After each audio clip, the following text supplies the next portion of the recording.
Since our founding, Roche Farm and Garden believes in some simple things: quality service, the best products for today's gardener, and the knowledge and experience it takes to make your next outdoor project a success. When you shop with us, we put you first. We guarantee excellence from our team and the best shopping experience. At Roche Farm and Garden, our heritage continues. We like to think of it as just doing business the right way. Roche Farm and Garden, serving you in 2 convenient locations.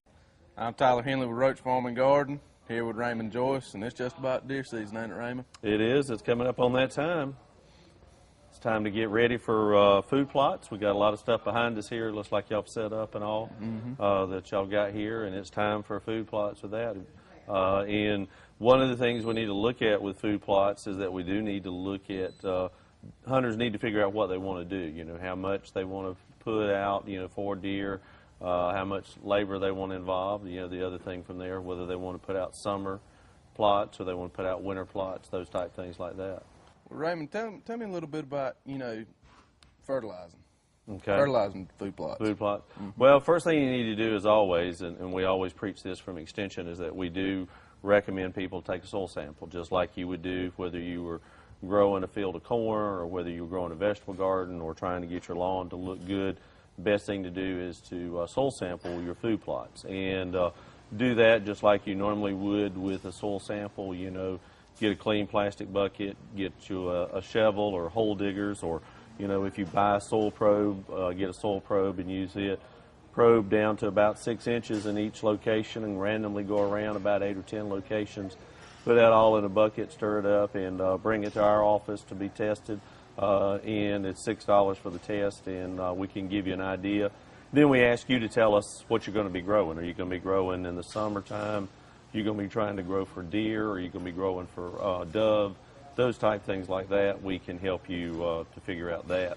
But soil testing is critical because a lot of the areas that we put food plots in, the pH is low.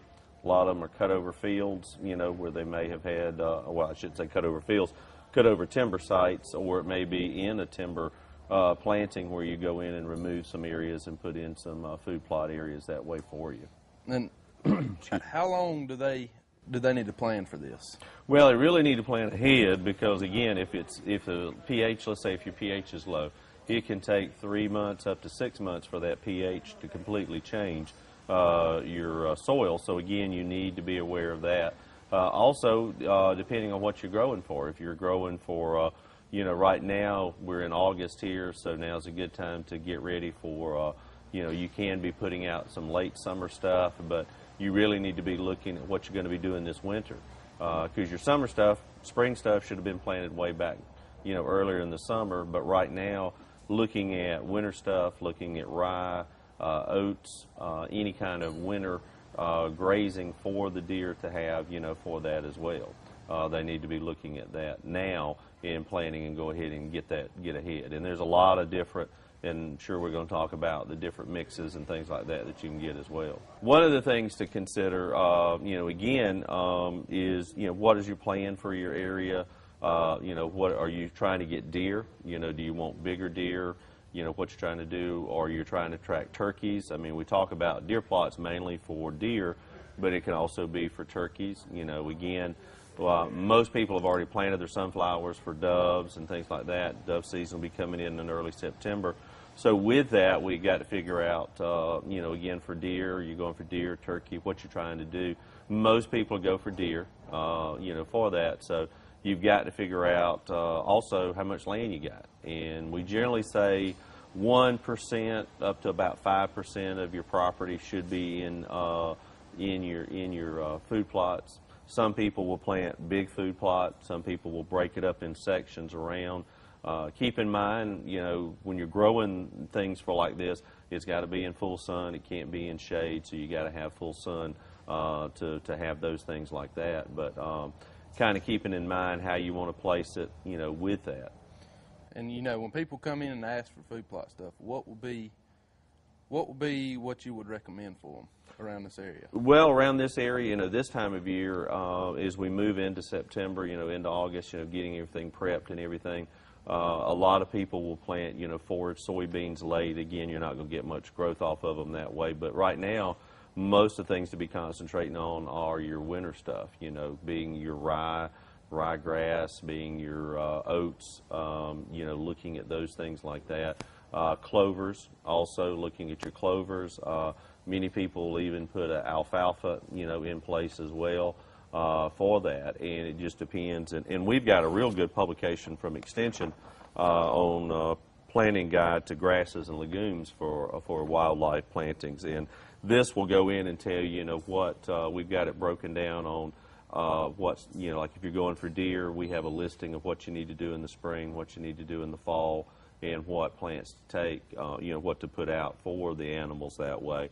But a lot of people will, this time of year be looking at your grasses and your clovers and your alfalfa and mixing those. Some people will mix them together for that.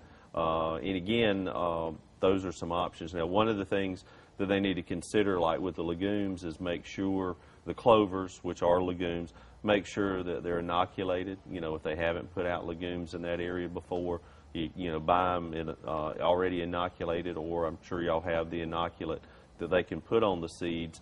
And what that inoculant does is it stimulates the growth of the nitrogen nodules on the roots and gets them to grow, and does a good job with it that way. But right now, basically, you're looking at grasses, winter grasses, and your clovers and legumes that way. So tell me a little bit about the advantages that we would have for planting clover rather than something else. Okay. Well, you've got clover, you've got perennial clover, and you've got annual clover. Again, with that, depending on what you're going to be doing, you've got red, you've got white clovers, things like that. We've got some white clovers that are perennial. So if you wanted to establish, something perennial, then you would look at the clover, some of the perennial clovers for that. One of the benefits is that you don't have to replant every year with it. You do fertilize a little bit, not necessarily. You don't fertilize any nitrogen. You just fertilize, your phosphorus and potassium and maybe some other elements as well. But the great thing about clovers is that you can make them permanent. If you do, and they can reseed. They'll reseed themselves. And then also for your annual clovers, it's something that you might mix in some strips with your grasses just to have that way. Clovers tend to be more protein. Higher protein like that, and so a lot of people like those that way as well. But some people will mix them together, and there's many different choices that you could choose from with it. And again, in choosing those selections, now again, you've got a lot of blends that you can get that are blended together. You may have some grasses and things like that. And again, a lot of those is just try them and see how they do, because from Extension, we don't have a lot of research showing the blends and how they do, but again, we can look at the individual items in that blend and say, yes, these will work, these are good that way with it. But the clovers, going back to that, the clovers are real popular because again, particularly the perennial, the Durano clovers, white clover is real popular as well, and then you have like the crimps and the reds that you'll see, around as well. But all of those will reseed. It's just a matter of keeping the deer pressure down enough to allow them to reseed, and that's what a lot of people find out. So when would you advise to plant clover? Well, what I'd look at is come sometime after September, try to get in there. The cooler the weather, again, watch your weather conditions. You need moist. It's just like you have to look at look at deer plots or food plots for animals, just like you do for, say, your vegetable garden. You got to have moisture there. You got to be the right time of the year for it. And again, like I said, publications like this work real well to show you, when and what to plant and how much. But right now, as we move into August, into September, particularly in September, October, those are good times to do that. One of the things that deer, depending on the deer pressure you have, a lot of times it can't get established because the deer are feeding on it so much, and so a lot of times you may have to go in and do some fencing off or something, try to keep them down that way, or use some kind of materials to keep them from getting in there. And if you want to see how they're feeding, a neat trick is to take and build a hardware cloth kind of screen and set it over a section of your deer plot, and then look around, and that area will grow underneath that fence or underneath that old cage, and you'll be able to tell what the pressure is. But also a lot of times you can just see it visually that way. But if you want to see what it should look like if you didn't have the deer pressure, that's a great way to do it there. Okay. With it, but with it, the other thing is with deer, again, it's something that it's not something that you just plant and leave. You've got to take care of it. Again, you may want to come in and do successive plantings, meaning that you plant something now and then you come back and plant a little bit later to kind of stagger it so that you have something throughout the season that way as well. Raymond, I'm looking around. I'm seeing a lot of stuff that I can plant. Can you advise me on what to plant? Well, you do have a lot of product here that you can, and like I said, you can buy brand name products like the Pennington here. There's other brands as well. You also have just what we call brown bag, or actually these are in white bags, but the brown bag basically is just where you bought oats or rye, that way, that you may have here, and y'all have bagged it, and deer hunters can find that as well, just bagged oats or something like that. One of the things, though, with that, again, is checking the germination, making sure it's a pretty good germination. Typically, again, there's set rules the state has as far as what the germination can be. These that you see here pre-bagged, with the tag, for example, like this product here has the tag. And on here, this is what they call a deer fall, deer mixture here. And what this has in it, it has some cowpeas, which basically would probably come up, and give you a little bit of foliage before we have a hard freeze. The cowpeas basically are like southern peas that we have for that. It also has oats in it. It has rye. It also has Australian winter pea, which is a legume that will grow through the wintertime and provide some foliage, much like what you'd see with the cowpea, with southern pea that way. And also it does have crimson clover in there as well. So again, you can find these, and this is a good blend of a mix as well that you could find to plant, for a food plot, particularly for deer, for that as well. And then back here, something that we didn't mention earlier is greens. And again, deer do like greens. For example, turnip greens, mustards, radishes. The radishes can be grown as well. A lot of different, I've seen pictures actually in a book I have here with me today is actually got a deer with a big turnip root in there, but also they'll eat the radishes as well. With a big radish, they'll get those and pull them up. But this particular product has rape, which we know is canola. A lot of people know it as canola. It's got purple top, white globe turnips in it. It's got mustard, and it also has a radish in it as well. All of these are winter crops that will grow through the winter, fall and winter for that, and that makes a good mix as well for that. And I know y'all have regular garden seed as well that that you could actually get from you could get buy them right out just like you do for your turnips and mustards that you would put in your vegetable garden. You could do that as well, buy them individually or buy them in a blend like this as well. We talked about clover earlier. There's a clover bag back there that's got the Durana, which is a perennial white clover. Once it gets established in adequate moisture and growing conditions, it will reseed and grow back. It kind of spreads out in rhizomes and does a real good job growing and everything that way.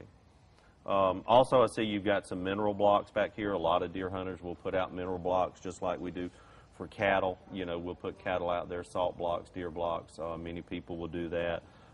There's different licks, corn licks that people will put out as well that have molasses in it, probably mixed in with some corn and other nutrients in there that they will mix that way as well. Well, now you're talking about mineral blocks. Mm-hmm. What's the advantage of putting out mineral blocks? Well, mineral blocks is just like with cattle. Again, if they're depending on what their habitat is, the deer may be lacking in minerals.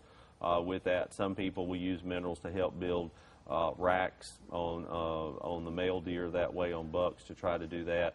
Also, just like with cattle, and just like us, we have to have minerals and vitamins. If their forage that they're in, that natural habitat, is not great, then they may be lacking. And again, you can kind of put these out as well to help, to get that as well. And also other wildlife will feed on those as well. But you can put those in near your food plot areas and have them as well around. There's also these, I see here, these are little attractors to try to get your, to attract the deer. You know, with that, again, most of these are just a grain product that have, you know, some other materials in there, some sweet materials, something like, for example, this has got some soybean oil, and it also has some calcium, phosphorus, and materials like that that would be beneficial to the deer as well. So rather than just putting out corn, you would suggest putting out mineral blocks or something to Yeah, you offset could them? add that in there just to see. Again, it's, you know, again, it may be with the mineral blocks, you know, again, it would help just attract to them. It's just like if you've ever seen cows will go around and lick, and animals know what they're lacking and they kind of look for it. You know, that's the reason sometimes you'll see wildlife that has eaten off bark off trees, or, you know, eaten off metal things. You know, they may be doing something like that, and there's something probably in most cases lacking in their diet, and that's just a way that you're treating them that way for that. But as far as the items that you can use, I mean, there's a lot of different products available. You can go with the commercial blends like that, or you can just get your own and mix it and make it up from there as well. I know many garden centers actually take their leftover summer seed and blend it together and sell it. And I think y'all do that as well. So again, those are ways that you can get. And again, we don't really have hard freezes or frost until around mid-November, somewhere in that time frame. So you do have a little bit of extra growing time in there for that. But you know, again, people will put out corn, just plain old corn. You know, if they don't want to go with the food plots, they may do that. I know there's been some law changes, you know, with the corn in the state, but a lot of people still will buy corn and just put it out either in a feeder or either just put it on the ground that way to attract the animals. And does corn have any nutritional value to it, or? Yeah, it does. The corn, the protein, you know, again, there are other higher proteins. I mean, if you go over here, you know, like with the oats, if you plant oats or some of these grasses and legumes and all, you'll get a little bit higher protein content. And again, that's where you might put in some of the blocks and other stuff to supplement it there. But corn is a for them, that is a good source. Now, I mean, there are other higher protein products that you could use from there with it. But as far as information, like where people can get information on food plots and what they can grow and what works, this is one that I use. People call me from time to time at the office, and this is from Quality Deer Management Association out of Bogart, Georgia, just south of Athens there. But this is one called Quality Food Plots, and it goes through and explains, you know, what the deer need and different about the food plots and all, how to get started. But also what it does is it does give you, like for example, crimson clover, it does show you, you know, what, how to plant it, you know, how much fertilizer and things like that you need. Will it fit in our area? And they've got all kinds of different food plots in here, or not food plot, but items that can be grown, plants that can be grown in there with it. Also, like I said, we have this program, this publication that's really good. And then also you can go online, and if you go online, I always encourage people to look at information like from educational, like the University of Georgia, Auburn, Mississippi State, those things. And this particular one is from Alabama, but this one is actually from the Department of what we call natural resources here, but wildlife. But it talks about effective wildlife plantings. And then here's one from Texas that talks about it as well. But you can go online and find information, and you can figure out what you want to plant, and then come and look at the garden centers and all and figure out what is available, and then go from there. And these are available online. This book, for example, you can go to the QDMA website and order this. It's a real good book. I've recommended from time to time as well. If people are into turkeys, there's also the Turkey Federation, I believe it is, or Turkey, yeah, Turkey. It's out of South Carolina. That's a good one to also. They've got a lot of good resources on attracting wildlife to your property as well.